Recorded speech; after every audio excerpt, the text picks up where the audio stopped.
We truly believe that in order to solidify customer relationships, you need to make sure that you're using every marketing media that you can.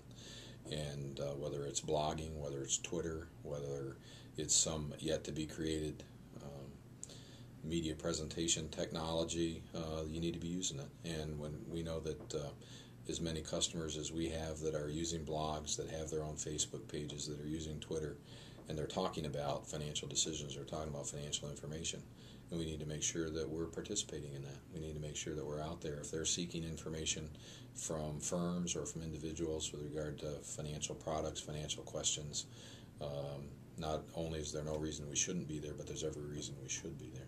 Sure. So I've got a blog. I've had a blog for probably 6 or 8 months now. And I don't put bank products out there. I don't put bank marketing out there. The information that's out there has to do with some articles that I write for some of the local church newsletters on very basic financial decision-making processes and how you do that. We announce some of the budget classes that I teach in that blog. I have some personal information out there with regard to my oxen, for instance, but not very much personal. It really is primarily various articles that I write for local newspapers or, like I say, for the church newsletters. Sometimes we pirate legally, we ask permission, but sometimes we pirate some, or duplicate, I should say, duplicate some articles from local newspapers or other media and get those out there if I think they're of interest. But really is very basic financial information, and just trying to increase top-of-the-mind awareness through a product that our customers are already using. And cost-wise, when you compare it to the billboard on the side of the highway, which we've not used in 5, 6, 7 years or more, newspaper advertising, which we've not used in 5, 6, 7 years or more, and direct market mailing is getting to be kind of tiresome. So this becomes very cost-effective, I think, and we're using it. Now, sounds like you're a big bank because you're doing a lot of these things that some of the bigger banks are just now starting to do. What size bank are you? $62 million bank, 3 offices, Munis, Stockbridge, and Grass Lake, Michigan. Rural areas. Rural. The villages are within our market area, all less than 2,000, some of them significantly less than 2,000, and primarily serve as bedroom communities for Jackson, Ann Arbor, and Lansing. So yes, we've been around since 1922. We've got long staying power. We have not grown very much, very fast, but we've been historically anyway in one of the hottest real estate markets in Michigan, and it's been effective for us to make sure we stay closely aligned with customer needs.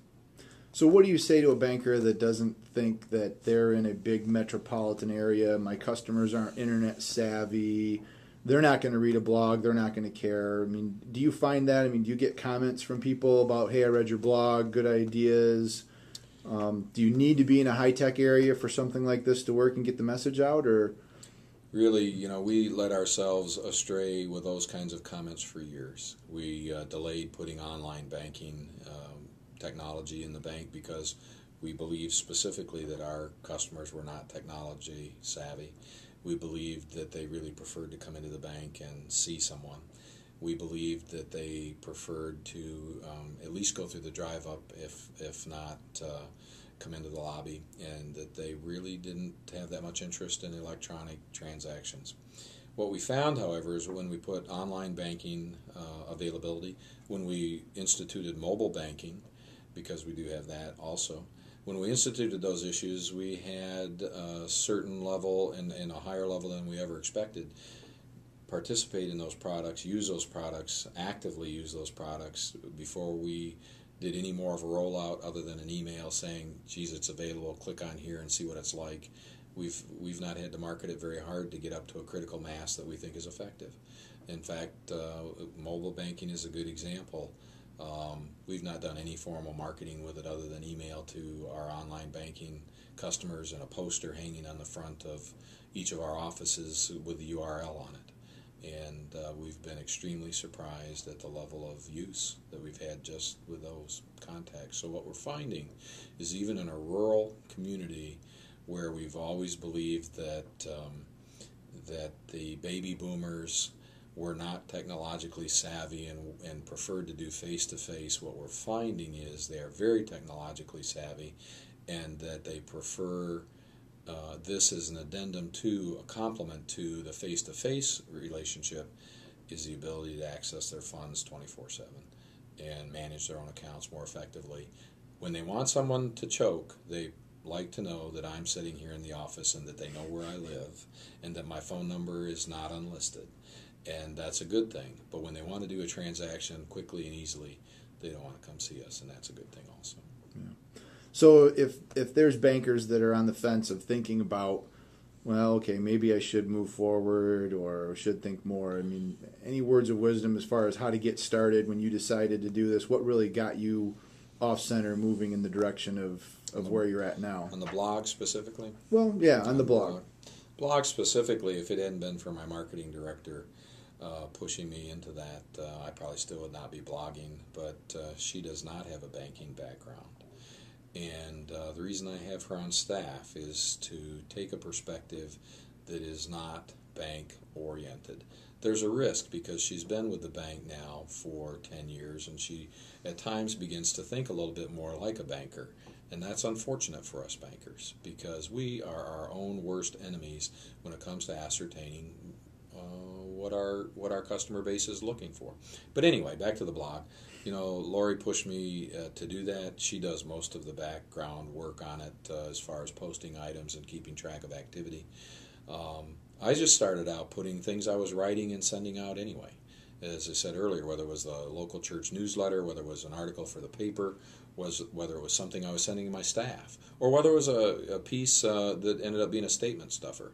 You know, we have license to use some of those kinds of issues, but I don't do products.